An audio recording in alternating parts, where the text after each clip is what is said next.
In this episode of Man vs. Marriage, making adjusting lots of crap in your marriage. You ever had to do that? Is that a thing?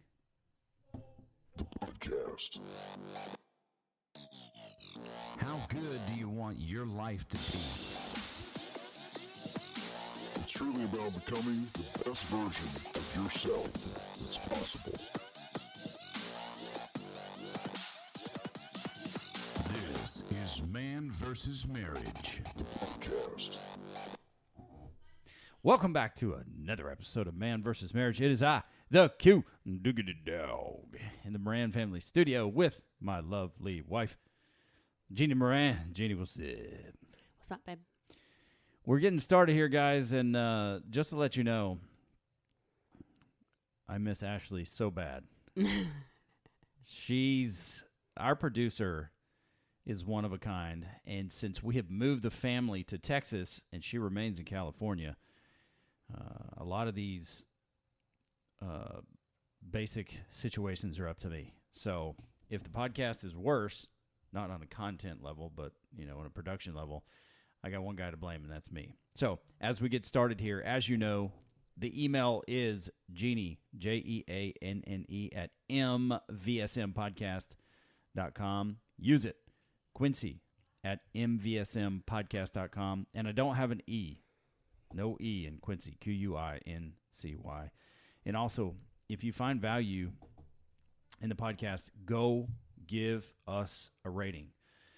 And please, if it's valuable, make it a rock star rating, because it's helping us climb in the charts. And what that does is it broadens the platform for other guys to find this particular passion project that we do. So with that being said, the title of this show is questionable. I always do the show and then title it. I give it my best go, if you will, to put the framework out there.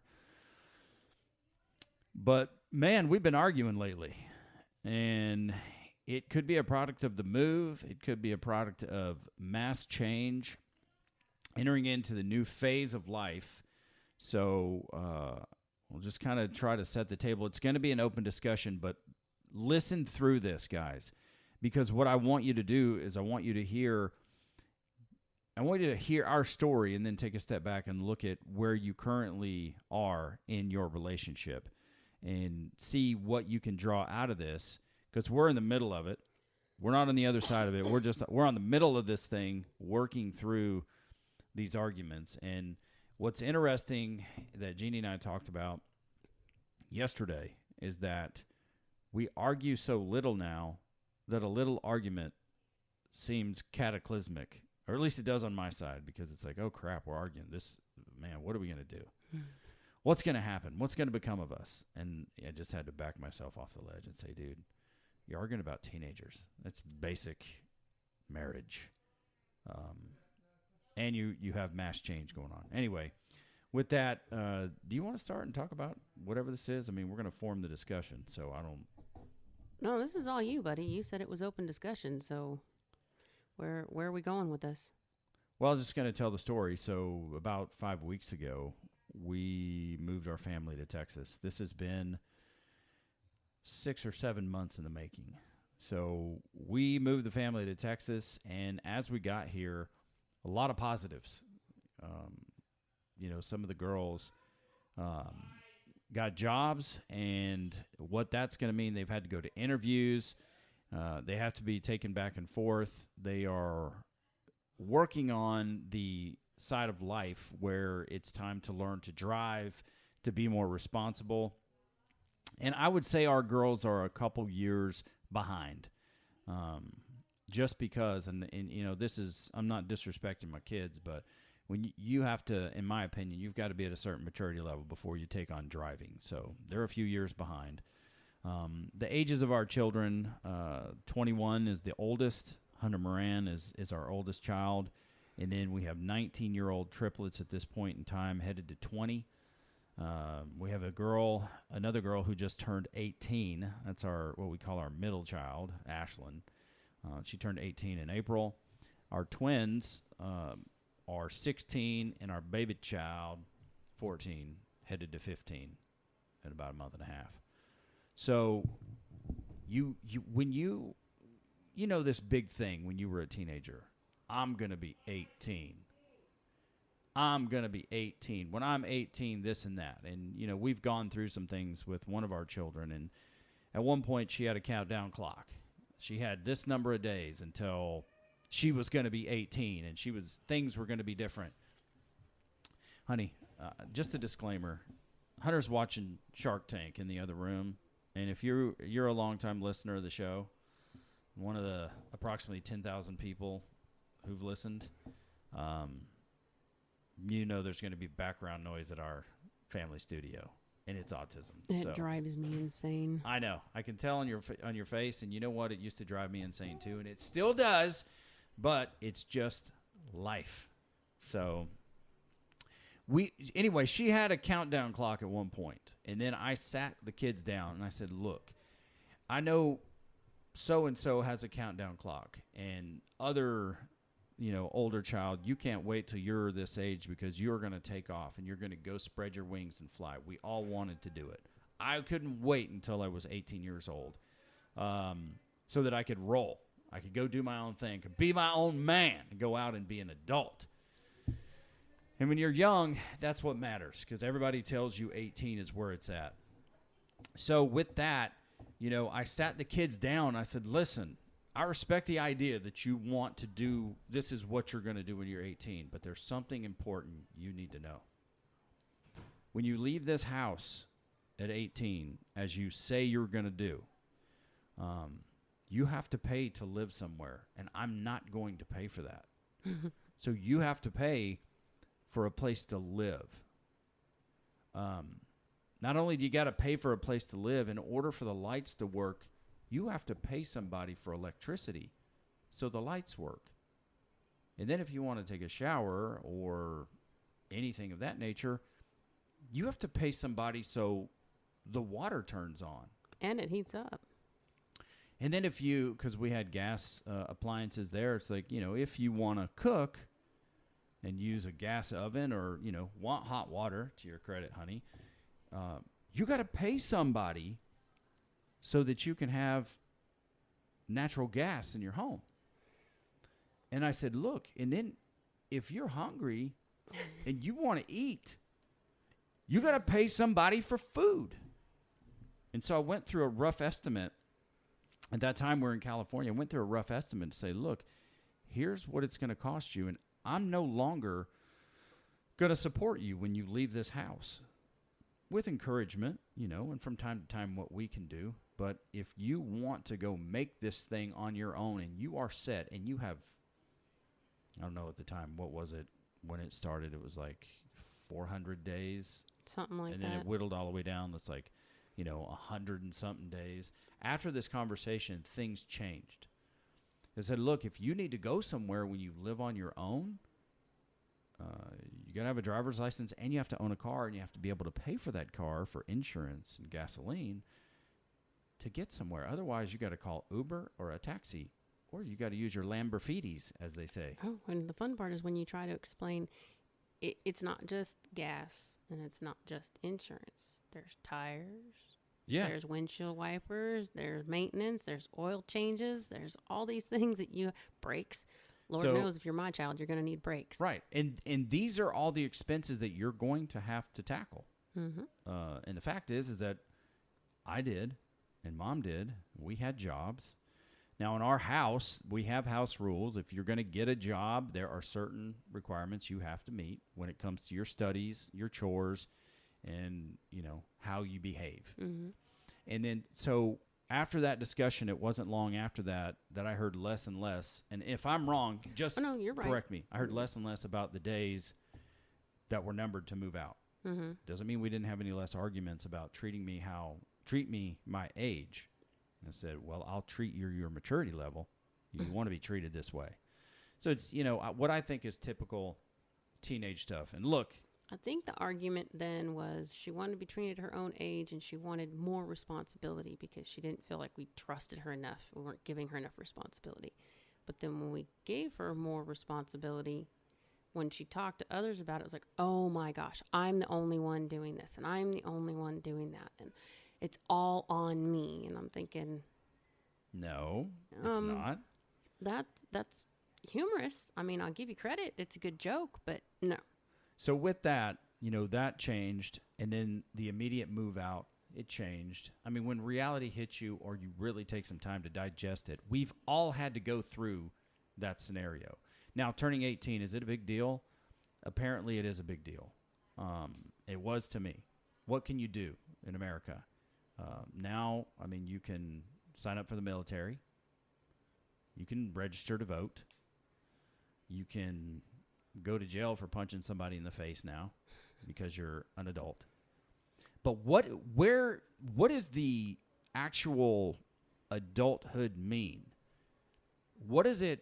You're now legally liable and responsible for things you weren't before. Mm-hmm.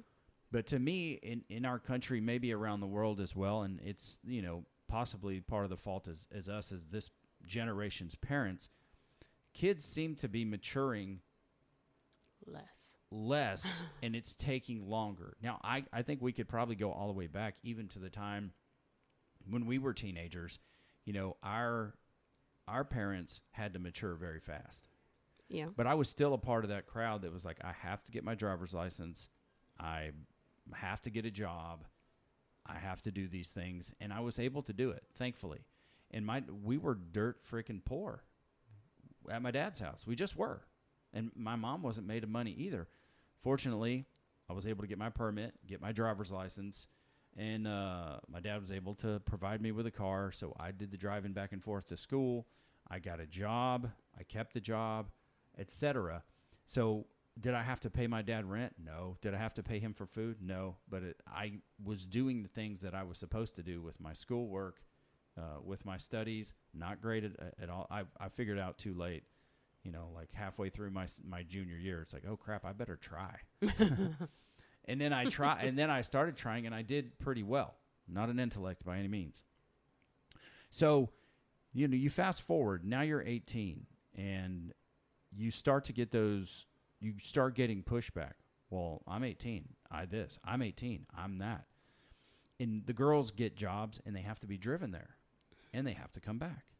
And, when they were early on back in California, it's like, so your mother's taking her time and our fuel to drive you to work. How much money out of this money you're making are you giving her? Well, I'm not. It's like, it's only a few minutes. I'm like, what?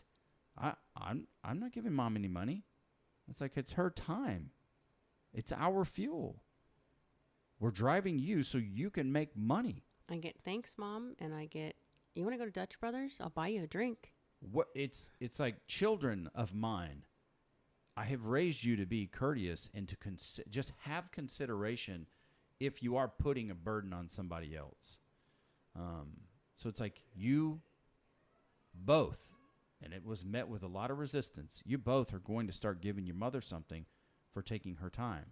Because it may seem like it's just 15 minutes, but actually that's a 30-minute trip. Do it twice a day, that's an hour. Mm-hmm. And we got a big family, not their fault. We got a big vehicle to house everybody, not their fault. But it is the situation, so that's what it's going to be. And so now, they're doing some babysitting. And I told them, I said, even though you're doing some babysitting to help mom, there will be a financial obligation that you're going to pitch in when it comes to the gas money. Because we're looking at, in short order, we could have 5 kids with jobs. And that's why I'm just not even sure that the younger ones should get a job yet, because we don't even know what that schedule is going to look like. I think with the younger ones, I want to let them try it because we're still in summertime. We still got about a month and a half. Well, yeah, about 5 or 6 weeks left, I guess. So I want to let them try and see what it feels like to work 4 or 5 hours and then look at, now, how does it feel when you're going to school all day and then you're working 4 or 5 hours? Can you handle it? If they can't, that's got to be their decision. At one point, unless we see that it's like really a major issue and they're just fighting it and they're not they're not wanting to back down, then you and I will need to step in. But I mean, I was 16. I worked a job 4 hours a day, 3 days, 4 days a week, and I went to school. I was at school at 6:30 in the morning. So it's not like it's not doable. And I don't want to cut them off if they want to try it. Now, the reason the little ones are doing it is very, very different. The motives behind what they're doing, just in conversations I've had with several of the kids, the older ones want to make money, get out on their own, go do their own thing. Which is good. Which is great. The little ones recognize what we gave up to get out here. And the little ones, especially our baby, it's like, but I want to do something to help. You're doing this for me, and you're taking me here, and you're doing all these things, and we know it costs money. So if I work a job and I make my own money, I could buy some of my own clothes. Or if I make my own money and, they want to go to a concert, or they want to go to a party, or they want to buy Christmas presents, they don't want to be a burden to us, which they're not.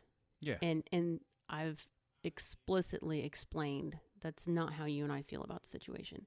But there's a part of me that's proud of them, that this is their reason behind it. The twins are talking about, we're juniors this year. One wants to go to nursing school right out of high school and start her program. And she's like, that's going to cost money. And she's looking into financial aid and these different things. She's like, but I'm going to have a car.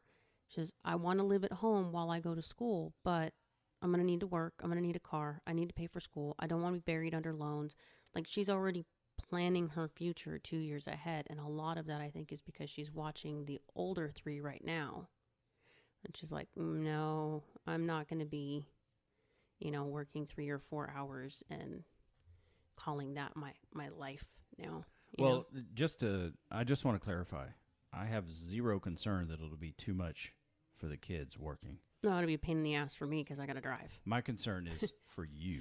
But at the same time, though, those three, like the others, are doing their driving classes right now. They're trying to get their license. The three of them will be going to sports together, which is a good thing. We'll figure it out. If I can't make it work, then that's the way it'll be. It'll have to wait till they can drive and they have their own access to a vehicle to get to and from. But right now, I don't know. And I agree with you. In all of this, my concern is it being overburdensome for you and you being overwhelmed. Like you, I was at school early. I played sports. After sports, I went to work, and then I'd get home at 10 o'clock at night. And if there's a time to do it, it's when you're young. Yeah. So I'm all about pedal to the metal. The thing that we're trying to navigate is we're in that part of life where it's this phase that we're going into. And so I want them to be able to go full speed and do whatever it is they're going to do. You and I, are having to figure out how to make adjustments here. And we're going to get to the argument, when it comes down to it. So one of our daughters, she scored a job, and she's in training. So it's a few hours a day. Anyway, they run the schedule on an app. She has 3 or 4 different locations during training that she goes to. And so, it's like, okay, well, I want to be picked up at this time. Well, I'm at the gym. I'm 10 minutes away. Go pick it up or go pick her up. The thing for me is I like to fight for as much time as I can to be home when I'm working, and I'm trying to narrow that down. Anyway, I go there, and it's like, oh, I'm not off, or I'm sitting there, and it's like, okay, 5 minutes, that's fine. I'm going to wait for you 5 minutes. It's, when does anybody ever do I ever get off work on time? No. And that's something that's on me. So it's like 5 minutes, maybe 10 minutes, but at least if you're going to be later, at least a little text to say, hey, Dad, I'll be there. I'll be out in a minute. So I started running, all right, it's 5 minutes. You owe me 1 Dutch Brothers. You get to 10 minutes. You owe me 2 Dutch Brothers now because you're making me wait. 15 minutes. All right, you're at 3 Dutch Brothers. And then it's half funny, half not. But then it's like, well, this ain't my fault. I told mom. And then child is blaming parent. And dad is getting upset because my time is sitting there being wasted when I could be at home with everybody else. I have a couple of girls with me, so we're spending time together. But I'm not with you, I'm not with Hunter, blah, blah, blah. So it's like, okay, look. Mom said this, you say this, and then that creates an argument amongst three people. Because, maybe I'm a little frustrated with Jeannie if it's her fault. Maybe I'm frustrated with Ashlyn. They're frustrated with each other. They get frustrated at me for being frustrated, and it's just a cycle of frustration. Well, and I think a lot of it, too, was her nonchalance about stuff. Like, it doesn't matter where the fault lies. The fact is, I'm sorry. It's simple enough. I mean, you took up our time. You didn't acknowledge. If there was a change in the schedule, you could have at least apologized that there was, I didn't know. This is what happened. Sorry about it. There was never that kind of acknowledgement. And that, I think, is what infuriates me the most. Blaming me is BS. I have nothing to do with the app that schedules your time. However, I am connected to the app with her sign in. So any changes she gets, anything that happens with work, I know about it. They tell me. It never changed. It never changed. Well, it changed when I got there. Okay, great. Call me. Yeah. Text me. Tell me something. It goes back to that consideration piece. Now, there are 3 of the kids that are very considerate. There are another 3 the other 3 kids are extremely inconsiderate at times, and then can get offended when you charge them about their lack of consideration. I'm probably, in a lot of cases, excessively considerate. Not always to my family. I'm saying in the business world, because I'm such an agreeable person, believe that or not. So there's got to be a balance there, and the only way you can, in my opinion, the only way you can teach balance is for there to be consequences. So fast forward, Jeannie is running all over Texas, for Literally. kids and school and ABC 1, 2, 3, and she's like, "Hey, will you get it? Our daughter, when you're out, she gets off at this time." Yeah. How far away is it? It's like 9 minutes from the gym. Perfect. So I kind of work fast to get through my sets so I can be there on time to pick her up. And I'm sitting there, and it's like, okay, here we go again. One Dutch Brothers, because I think at that point it was like 10 minutes, So I said, okay, well, I'll start at 10 minutes. And it's like, and she calls me, and she's like, hey, I don't, it's like 6:10. She's like, I don't get off until, no, it's like 7. She's like, I don't get off till 7:45. I'm like, what? She said, yeah. I told Mom. I said, Mom said she sent me the picture. She said you got off at 6:30. 6:30. No, it was like, 6:45 she was supposed to get off. She's like, no. I was like, and, I know she's on the phone at work, so I don't want to keep her longer. And she's like, I get off at 7:45, and at this point it's 10 after 7. And I'm like, this is stupid, because I get crotchety. I'm like, okay, fine. It's Mom's fault, or whatever I said. And she hung up, and I text Jeannie, a horrible text, but it said, I could go read the text, whatever. It said, she's not off work yet. I'm done. And then I bailed out. So I'm driving away, because it's like, if you can't get your crap straight, child, figure your life out, because this ain't that hard to tell me when you get off work, or to tell Mom. The part that irritated me the most is she's throwing you under the bus again. Mm-hmm. And then, so I'm driving home. I see some texts come up, but I'm driving, and there's road construction. I'm like, I'm just not going to worry about the text right now. I didn't answer them. I didn't really make it clear that I was coming home.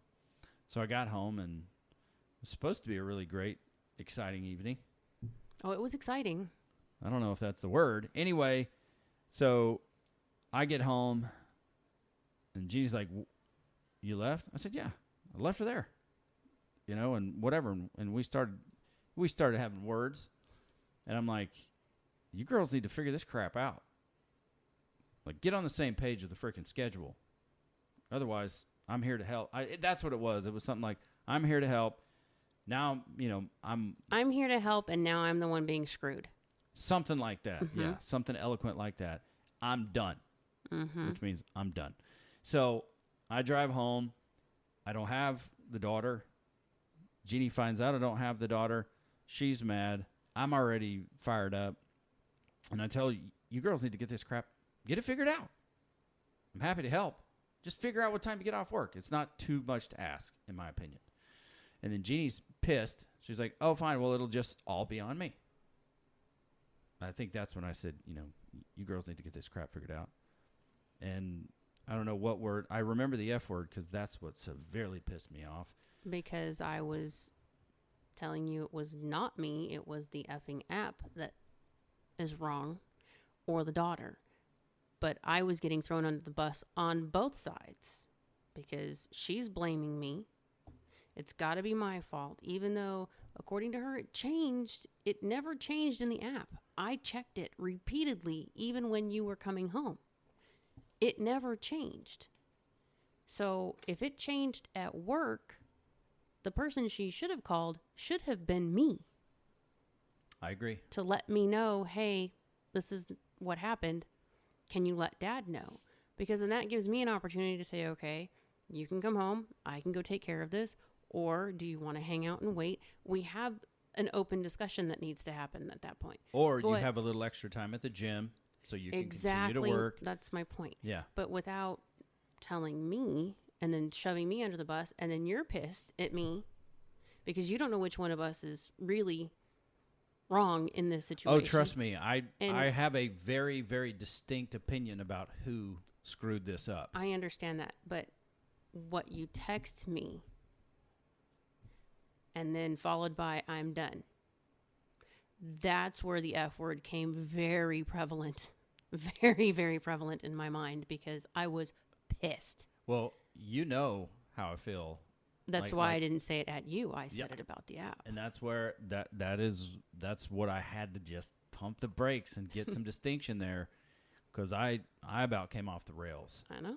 I really came close to coming off the rails, and so you used it for effect. I used it because I was pissed. For effect. No, I'm not trying to piss you off. I use the F word when you're not around all the time. I'm not happy I just about don't that, use it but when you're near because you don't like it. But I was pissed. My issue was I didn't know you were coming home. I texted you 4 times. You didn't respond. So I didn't know you were coming home. Okay. At this point, I've already had a drink in my system because I thought you were picking her up. I'm making dinner. That was the plan. You were supposed to pick her up, bring her home. I'd have dinner ready by about 7:15. We were all going to sit down and relax. I had already started my relaxed part of the evening. And then this all came up. It's like, well, shit, okay. Never mind. You're home. Grab my keys, take off. I'm not drunk. I'm not, it's nothing like that. It was a drink. It's nothing that's going to hurt anybody. But it was still the fact that had I known you were coming home, I never would have touched the glass. I would have waited. And there was, we get to go back and look at it and say, oh, well, if we just, there's all kinds of things that went wrong in breaking down of our communication. And it's because we were both emotionally charged about the situation. Mm-hmm. And therein lies the problem, because that particular argument sets the tone. We don't deal with it. We don't talk about it. We just keep moving along. And then the next argument shows up, and we're already primed for battle. And then comes, that argument about, with the same child, about another situation in the family when it comes to going to church. And you don't have to, because I'm a firm believer. I'm going to back up here in a second. I'm a firm believer that though you are the hashtag 18-year-old adult. If you're not doing adult things, you don't get all the adult privileges. That's an earned deal. Unless you want to take off and go be an adult. That's where I stand. That's another episode about parenting and how we differ, which will be great. With that being said, the issue, and I might have lost track on where I was going, but that the problem is that we didn't follow our own advice, clear the air, get to the understanding to say, okay, what's really going on here, and try to squash it and just smooth it over, or, really reconcile it to move forward. We didn't. Why? I don't know. Maybe because there are times where you're mad, it's not going to help anything for being mad, but you just choose to stay mad because you want to be mad. And I came up with a few things that I was going to cordially tell you when you got home because of the F word, that were not pleasant, because I was roasting at that point. I think we have a pretty clear understanding, the both of us, on what words you do not like me to say to or at you. You're pretty clear on what I don't like. And it was like, line crossed. Okay, let me pick which line I'm about to cross, because I'm going to retaliate, because I'm mad. Fortunately, I was able to say, this is really just stupid. So you're not. And I didn't. And it's good, because it would have just caused further argument, because I was mad. But we let it linger. Why do we let it linger? No clue. No good answer from either one of us. So at that point, is it like, are we just choosing to be angry with each other and not reconcile it? No, I didn't stay mad about it. I really didn't. I wasn't mad at you. I was pissed at her. And I made that very clear the next day, because I had to take her to work again. I remembered where I was going now. So I did choose to stay angry for a little bit. I don't like that about myself, but I'm admitting it. I did. Because I wanted to have my say. But my say wasn't going to... Because honestly, I wasn't mad at you at all. When I said, you girls need to get this crap straight,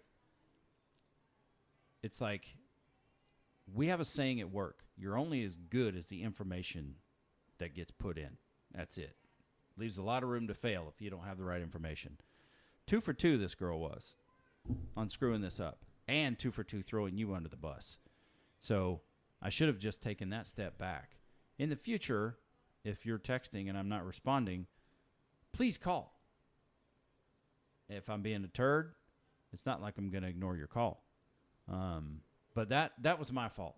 I saw a text come through. I saw something come through from her. I saw something come through from somebody else. See, and she hadn't texted me. All that time that you guys were having that text conversation, and you two were going back and forth, and you and I were going back and forth, she did not text me. No, she called me on the phone. Yeah, I got nothing until I picked her up. Yeah. Well, my frustration was obviously not aimed, and I could have absolutely handled it better.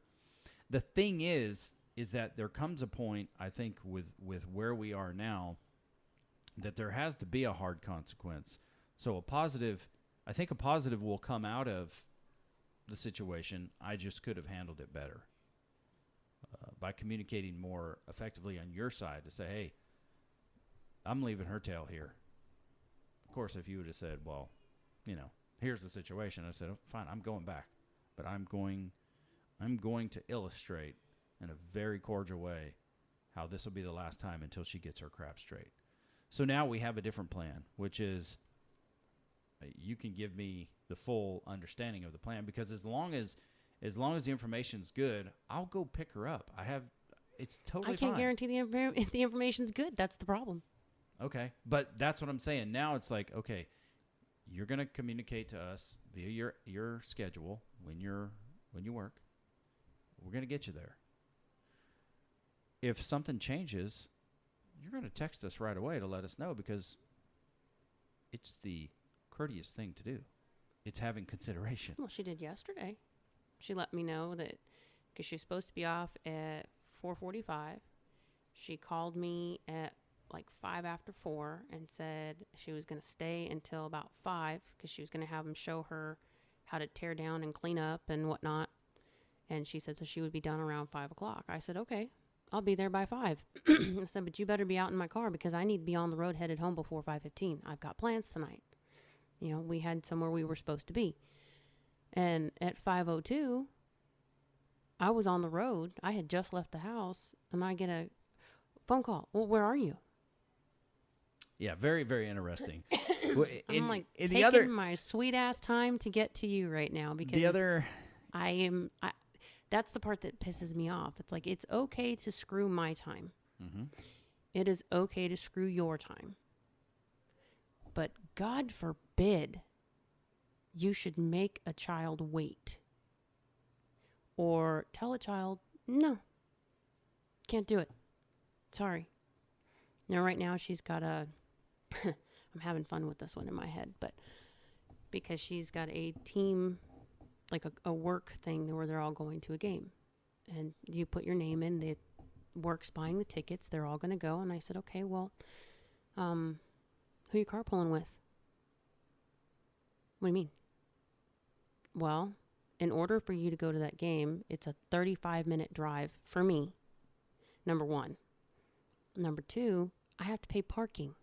I can't just drop you off outside the stadium and let you walk 4 blocks to get in it by yourself. I don't feel comfortable doing that. So I have to pay $35 to take my monstrous vehicle in to drop you off at the door and turn around and go home? Nah, that's not happening. And then I got to drive 35 minutes back to come home. And when the game is done, you expect me to drive another 35 minutes to get you and 35 minutes back, which is going to be about 11 o'clock at night. No, I'm not doing this. I said, so you better figure out, are you going to carpool or what are you going to do? Well, I could pay for the parking. That's not my point. That's 2 hours out of my time on a night that we have things to do and I have to be up at the ass crack of dawn the next day to get your sister to practice. No, I'm not doing this. Now, on the flip side of this is also a game we were considering going to with our family. The difference is, if we go as a family, then she could go and meet up with her friends, sure. But we don't even know if we're going yet. We don't know what your work schedule is. So none of that's in the plans yet. And if we go as a family, we don't stay for the whole game because it's a work night. We got to be up for practice the next morning. She's got to be on the track at 6:45 in the morning. This other one is like, well, if you're going to go anyway, that's if, a really big if. And if I do, who's picking up the other 2 from work? Like, see, this is the things you're not considering. It's not just you. Mm-hmm.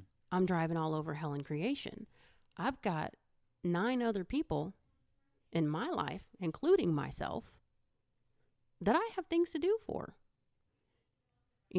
It's difficult when they don't grasp or care. Like yesterday when she was asking me, we were going shopping and, we had family over, we had something we were going to do. I had to create my schedule based on time management, fuel efficiency, and where do I need to be for the people that I'm responsible for today. Mm-hmm. So I ended up asked out of a family event because I had to drop her off at work. I need to go grocery shopping, so I took 2 with me, and we went to the nearest grocery store to where I had to drop her off. Then we turned around, and I had to drive back around town to come pick up the 3rd one from work, get us all home, unload the car, unpack everything, get ready, turn around, and go pick her up from work to get back home so that we could turn around and go out to dinner to celebrate your brother's birthday. But the only one who noticed any of that was you.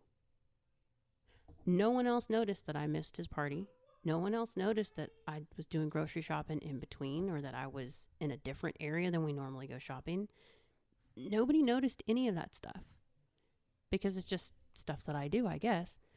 And she had no thought whatsoever about my time. Like when we talked about gas, well, all the babysitting I'm doing is going towards gas money. I was like, no, that's not what we agreed to. Your babysitting is kind of replacing my time, not my gas. Mm-hmm. My time is what you're taking care of, because you're taking away, if I'm driving back and forth 30 minutes to get you to work, that's an hour out of my day that I can't do things that I need to be doing for myself. Mm-hmm. Or it's things that I need to be doing for the rest of the family. So you babysitting for an hour so I can have an hour to go do something, that's replenishing my time. She doesn't see that as being an equal exchange. Yeah, and she won't until she starts driving and it's her time. Oh, and then it's like, well, we need cars. So now she's sending me all these text messages on used cars to buy and vehicles we're going to need. And I'm sitting here going, I'm not looking for a new car, but thanks. Well, I don't know whether to chalk it up to a parenting fail, because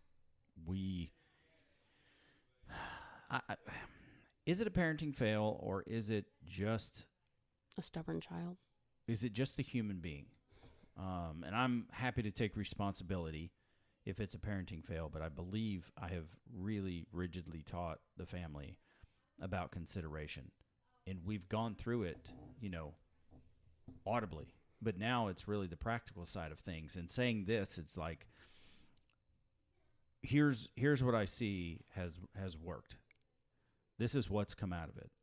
It's you lead with grace. Okay, you screwed up. We all screw up. It's this. You're still blaming the wrong person.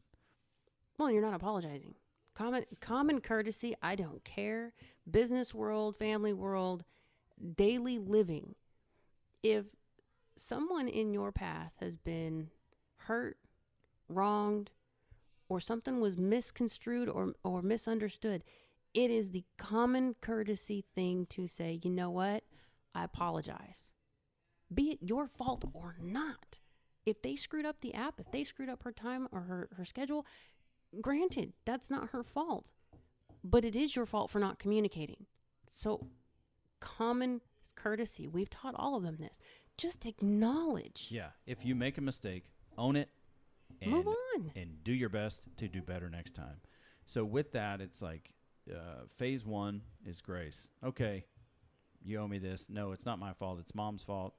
Blah, blah, blah. Okay, fine. We established that maybe mom made a mistake on the first one. The second time, it was a hard pass, obviously. Caused a rift between you and I, which it should never have done. But it did. And contributing factors, I started it. I started the rift because I said I'm done, and I expected that to communicate that I'm done, which means I'm coming home. That was crappy communication. That is my fault. And I saw text come through, didn't answer them. It was my decision not to answer them. So that was wrong of me there. There's 2 strikes against me. But what it did is it created a hard level stop and consequence, because apparently y'all had a discussion on the way home that the next time this happens, you're going to Uber your ass home is basically Correct. the conversation, because I'm not going to be held responsible, and I'm not going to allow you to cause an argument between me and your dad because you refuse to communicate properly. Correct. And let us know when things change. So what has come of that is she did come home. She texted me, and she came home and apologized. Sorry, pal. I'll do better and get it right. So that did happen. But see, she apologized to you, and I'm the one that got run over by the bus. How does that work out? I don't understand. I don't know. But what I do know is the next thing that happened is that the next time she got a schedule change, she communicated. So grace, hardline consequence, clearly defined. If this happens again, this is what you're going to do. Mm-hmm. And that's facilitated change. So therein lies the learning experience for us.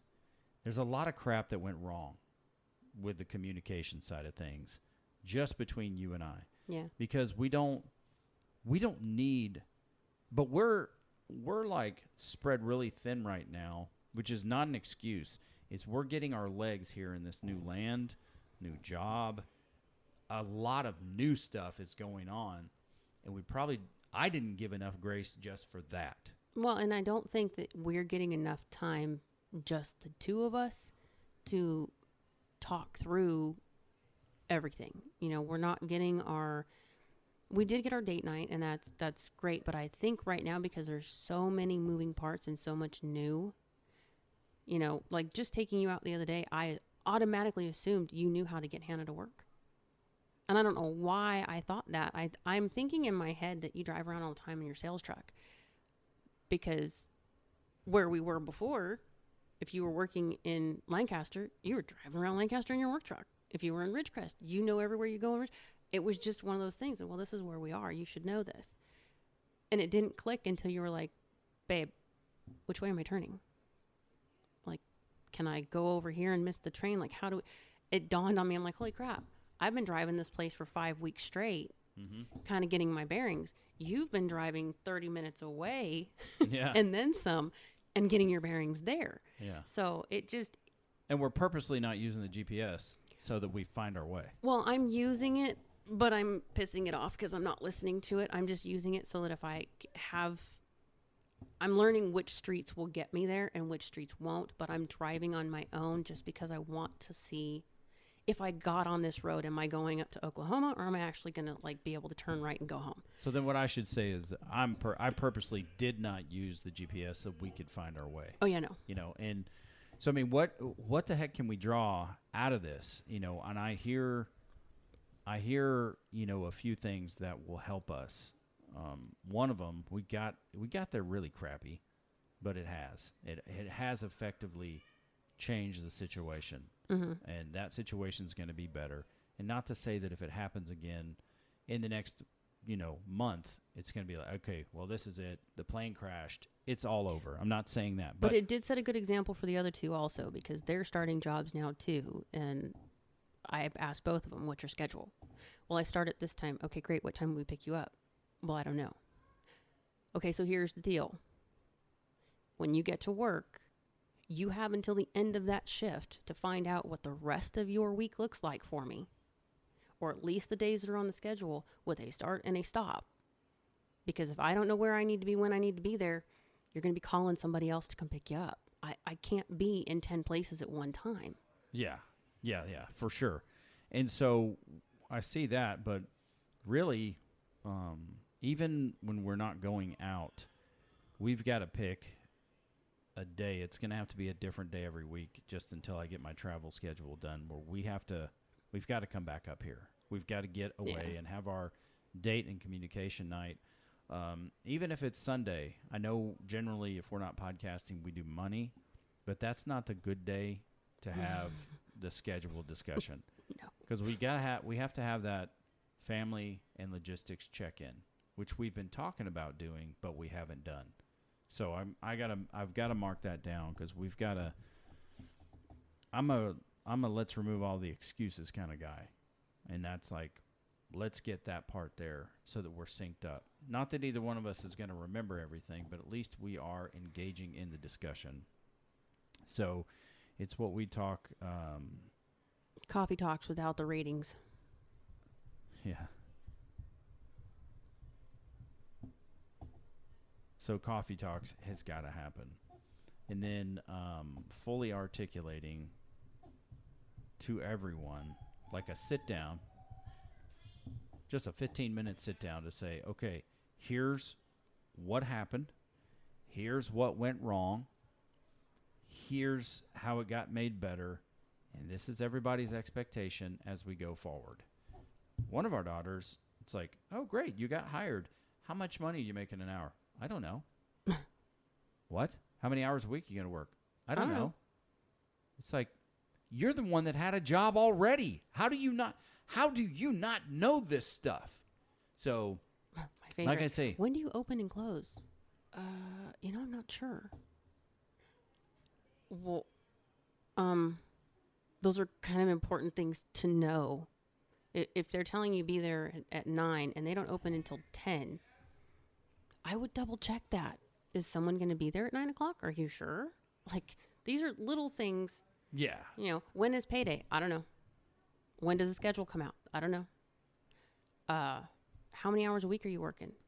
I don't know. Yeah. So that, I mean, those are, I don't know. Mom's like, I mean, we had that conversation over and over and over again. Now, the last job, it didn't matter what she was making. It was through the school. She was just making well, money. and her schedule was maintained through the school. Yeah. I had to fill out a contract that said she's allowed to work these days, these hours myself, Yeah. because it's a parent-teacher based program, and I didn't want her working during the week when she had homework. But now she can work, whatever. And I'm over here going, maybe whatever was not the best plan. Maybe we should have given everybody, like, from this time to this time, mom can take you guys to and from work. But from this time to this time, I can't be. Well, it's my opinion that as kids grow up and they become young adults, there's a certain part of their life where they have to feel the pain. It's growing pains, period. That's why I told you, it's like, if it were me and you get off at 6, but I'm somewhere else, you're staying at work until 6:30, or you can spend $15 with Uber and get your tail home. Well, that's what we did yesterday. I had to pick Hannah up, and I was running late, and I just told her, I'm running behind. Stay inside. Watch the window. When I get there, I'll text you. Yeah. And we did. I was 15 minutes late picking her up because I had to drive through and get drinks because I wanted a drink. And then when we got there, I had a drink for her, and she, no problem. But as long as the communication is there, be it them or me, I don't have a problem with it. My problem is when you don't communicate and then you want to look at me like I'm stupid and it's my fault, or, why didn't I show up on time? And I'm thinking, what the hell you talking about, fool? Anyway, that we didn't even get. I mean, this thing is running long. We're about 52 minutes. We didn't even get to the major blowout that we had. well, journey part 2. Which was a passionate discussion, a disagreement, lots of words, nothing disrespectful in my opinion. But man, it's the first time we've had a nice, let's get in an argument and get our thoughts out on the table type deal. It's been a long time. Yeah. It's been a long time. I don't even know if we need to get into it, but we did get into this part, and I feel better talking out loud about it and seeing, like, here where we need to up our game so we get some consistency, some certainty, and some stability. Fully articulating what consideration is, which if we're going to learn from our mistakes, and the other kids are going to learn from the other kids' mistakes, which it's like you can't be perfect anyway.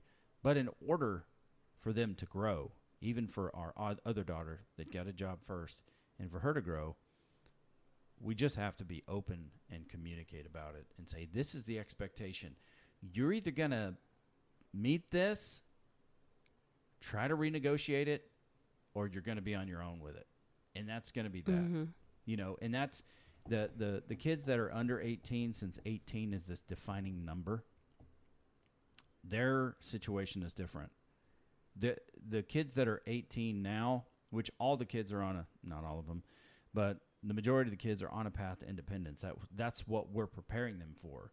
But the kids that are 18 and 19, their path to independence is now you're out of the classroom and now you're out doing stuff. That's the direction this has to go, because living with me when you're 25, 29, 30 something, working 4 hours a day, five days a week, that's not your future. It's not. If it is, it's going to come at a heavy price. And I'm not just talking financially, but with our family dynamics, I know they want to get out and get some independence, get their own space. We all wanted that. But that's why, and that's another thing that I talked to her about. It's like, okay, if you're going to work, you're not going to go to college. We're going to talk about your plan on your exit plan, becoming independent, and what that's going to look like. Not now, but over the course of the next couple of years, because you can't just remain comfortable. There's no incentive for you to better yourself if I'm making you comfortable. And so that, that discussion has to come up too. There's no reprieve in my grocery bill either. No, there will be. There will be. Anyway, that's this episode, making adjustments, arguments, parenting, and change in your marriage. It's the story about it all. I hope you found something valuable. I know for Jeannie and I, it was great getting able to talk about it. At least I feel a little bit lighter just getting the discussion going. And we're doing what we promised you. We're gonna put ourselves out there, and we're going to talk about it. Yeah, therapy on the mic. That's it. For this episode of Man vs. Marriage, she is Jeannie Moran. I am Quincy Moran, and this is Man vs. Marriage. The podcast. How good do you want your life to be? You gotta live on purpose, for a purpose. It's truly about becoming the best version of yourself that's possible. This is Man vs. Marriage, the podcast.